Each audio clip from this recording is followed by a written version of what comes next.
Hello everyone, welcome to channel learn with ease. आज का topic है पार्टनरशिप फंडामेंटल्स का, जिसमें हम सॉल्व करेंगे question number 22 chapter 1 TS Grewal की बुक से class 12 accounts. Online sessions, online classes के लिए आप मुझे इस नंबर पर व्हाट्सएप कर सकते हो, अपना नाम और क्लास। टेलीग्राम पर भी फॉलो कर सकते हो। अगर आप डीके गोयल बुक को फॉलो कर रहे हो, इस बुक के क्वेश्चंस के सॉल्यूशंस ढूंढ रहे हो, तो इसी चैनल की प्लेलिस्ट को क्लिक करो। आपको सभी चैप्टर्स अपलोडेड मिलेंगे सॉल्यूशन के साथ।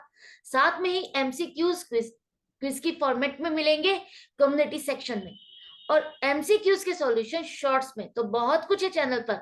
Visit the channel. अच्छा लगे तो शेयर और सब्सक्राइब जरूर करना। आज के क्वेश्चन में दो पार्टनर है, कमल और कपिल। दोनों की कैपिटल फिक्स्ड कैपिटल है 5-5 लाख रुपए 1 अप्रैल 2023 को।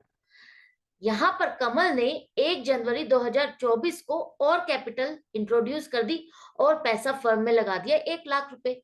और कपिल ने 1 जनवरी 2024 को 1 लाख रुपए कैपिटल विड्रॉ कर ली। इंटरेस्ट ऑन कैपिटल दिया जाएगा 10% पर एनम के हिसाब से। पूरे साल का प्रॉफिट 6 लाख है। आपको बताना है कि इंटरेस्ट ऑन कैपिटल कितना होगा, जर्नल एंट्री क्या होगी, profit and loss appropriation account बनाना है।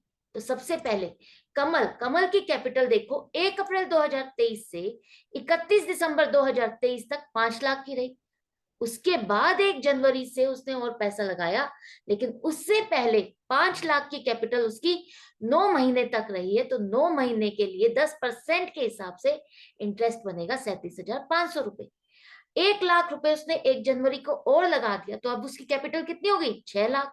तो 6 लाख पर 1 जनवरी से 31 मार्च 3 महीने के लिए आप इंटरेस्ट दोगे उसको 15,000। तो टोटल इंटरेस्ट ऑन कैपिटल कमल का हो गया 52,500 रुपए। जब भी इस तरह से पीरियड हो, बीच बीच में पैसा इंट्रोड्यूस या विड्रॉ किया जाए, तो आपको पीरियड के according interest on capital calculate करना है। कमल के बाद कपिल का देखो, कपिल की कैपिटल 1 अप्रैल से 31 दिसंबर तक 9 महीने तक तो उसकी 5 लाख रही, और 5 लाख पर 9 महीने का इंटरेस्ट हो जाएगा 10% के हिसाब से 37,500 रुपए।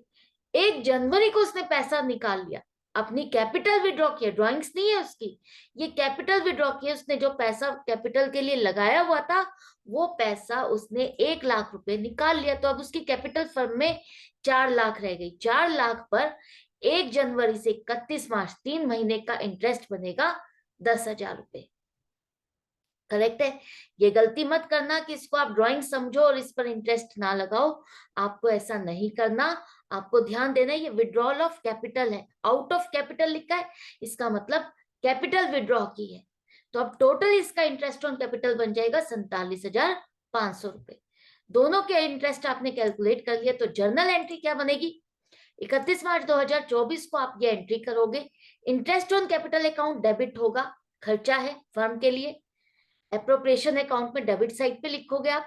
और ये इन दोनों के लिए फायदा है। लेकिन अब फिक्स्ड कैपिटल अकाउंट का मेथड फॉलो किया जा रहा है, जहां पर कैपिटल से रिलेटेड ट्रांजैक्शंस के लिए हम फिक्स्ड कैपिटल अकाउंट बनाते हैं, और ड्यूरिंग द ईयर जो दूसरी ट्रांजैक्शंस है, प्रॉफिट है, खर्चा है या लॉस है, या interest on capital, salary, commission, वो सब कहाँ एंटर करते हैं हम? करंट अकाउंट में। तो ये जो इंटरेस्ट ऑन कैपिटल है, ये उनके दोनों के करंट अकाउंट में आप क्रेडिट करोगे। तो कमल्स करंट अकाउंट आपका क्रेडिट होगा 52,500। कपिल्स करंट अकाउंट आपका क्रेडिट होगा 47,500 से। एक एंट्री हो गई। अब आपका जो प्रॉफिट था 1 लाख रुपए का प्रॉफिट, यहां आपने क्या किया? प्रॉफिट में से 1 लाख रुपए इंटरेस्ट ऑन कैपिटल के नाम पर बांट दिया। तो profit and loss appropriation account आपका डेबिट होगा। इंटरेस्ट ऑन कैपिटल आपका यहां से ट्रांसफर हो गया। ये जो इंटरेस्ट ऑन कैपिटल है आपका प्रॉफिट एंड लॉस अकाउंट में नहीं आएगा। जो भी आप पार्टनर्स को डिस्ट्रीब्यूट करते हो, जो भी आप पार्टनर्स को देते हो, interest on capital, salary, commission, जो भी नाम से देते हो, वो एक तरह से प्रॉफिट का ही डिस्ट्रीब्यूशन है, जिसे आप profit and loss appropriation account में ट्रांसफर करोगे। तो ये इंटरेस्ट ऑन कैपिटल आपने profit and loss appropriation account में ट्रांसफर किया, वहां पर डेबिट किया। करेक्ट है। तो ये अकाउंट आपका क्लोज हो गया, यहाँ पर बैलेंस ट्रांसफर हो गया। तो अब देखो profit and loss appropriation account, आपका प्रॉफिट है 6 लाख। 1 लाख रुपए का इंटरेस्ट ऑन कैपिटल आपने जो दोनों पार्टनर्स को दिया, 1 लाख रुपए आप बांट चुके हो, 6 लाख में से 1 लाख रुपए बांट चुके हो, बाकी बचा 5 लाख रुपए जिसे हम पार्टनर्स में बराबर बराबर बांटेंगे। क्यों? क्योंकि प्रॉफिट शेयरिंग रेशियो दी ही नहीं है। अगर प्रॉफिट शेयरिंग रेशियो नहीं दी तो हम इन दोनों पार्टनर्स को इक्वली डिस्ट्रीब्यूट कर देंगे प्रॉफिट, और प्रॉफिट कहाँ ट्रांसफर होगा? उन दोनों के करंट अकाउंट में। तो प्रॉफिट इन दोनों के करंट अकाउंट में क्रेडिट करेंगे, अप्रोप्रिएशन अकाउंट आपका डेबिट होगा, बैलेंस हो जाएगा नील, दोनों साइड का टोटल मैच हो गया। तो profit and loss appropriation account debit to partners current account, आपकी एंट्री हो जाएगी 5 लाख का प्रॉफिट दोनों में बांटकर, एप्रोप्रिएशन अकाउंट भी क्लोज हो गया और ये क्वेश्चन भी कंप्लीट हो गया। आई होप आपको अच्छे से समझ में आ गया कैसे सॉल्व करना है, कैसे प्रेजेंट करना है, क्या वर्किंग नोट रहेगी। तो मिलते हैं नेक्स्ट वीडियो में नेक्स्ट क्वेश्चन के साथ। Good bye and take care.